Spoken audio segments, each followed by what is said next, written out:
afternoon, everybody. Car and Biker here. On the last day of my 2 weeks holiday. Not really a holiday, just a break from work. A few days out. And I'm just taking Mrs. C to Mr. Boo's. So she can have an ice cream and I can have a nice cup of coffee. And I just got let pass by a white car. Clip in the corner probably. And it made me think a bit about something that happened the other day where I tried to record a vlog and then didn't. It kind of didn't come out right. But it's an interesting one this time of year for me. You get a lot of queues. It's not too bad at the minute, but that's because it's a cold day, so people are probably not heading to the seaside. And it's also about 2 o'clock in the afternoon, so anybody who is heading to the seaside is probably already at the seaside. But when you get the long queues, you start to see some car drivers pull across to the left hand side to let you past. And it's one of those things that is a really kind thing to do, but that I tend not to actually react to nowadays. Sometimes you see people irately waving you past because you're not going past. So if you're one of those, then I'll explain why. And there's two reasons really. One is that often when you get waved past like that, or when somebody pulls to the left like that to let you past, that actually there's not enough room in front of them to safely get in front and have a gap. Because you want that decent gap. I mean, this is about as close as I really want to be to a car in front. And if there's a car this close behind as well, then I don't really want to be there. The only reason I want to get close, I think this guy might be doing it now, look, pulling to the left. Or he might not.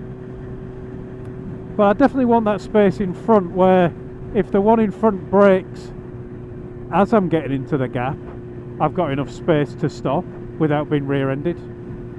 And if it doesn't, that when I'm in that gap there's enough room in front that I can stop, and behind that I don't get rear-ended and squashed. But the other reason is, see, that's not big enough a gap for me, that one, that bike was in there. The other reason for me is that quite often, especially nowadays with the rise of the mobile phone user whilst driving, they're not actually letting you pass at all. And the number of times I've seen it on videos where somebody has seemingly been letting someone past, and then as the bike's coming up alongside them, they've kind of moved back to the right again and closed that gap. Now either they've done that accidentally because they're not really paying attention, or they've done it on purpose because they're psychopaths. Usually the former, you would hope. But it's got me to a point where I'm definitely not going to pass somebody on that right hand side unless the oncoming lane is also empty. In which case, if I'm happy with the gap in front and I want to go faster than the one in front, then whether they let me past or not, I'm coming past. There's very few cars on the road that can stop a bike getting past unless it's a really low powered bike, you know, 125 or less. There's very, very few cars on the road that can stop a bike like this getting past without veering into the path and, you know, back to the psychopath level.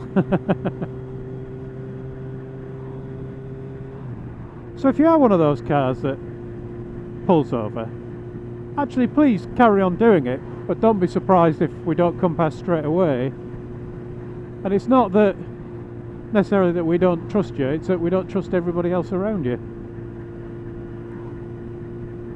But the good thing about those who really clearly are pulling to the left rather than just gradually moving over to the left is that at least you do know, or you've got a fairly good idea, that they know that you're there.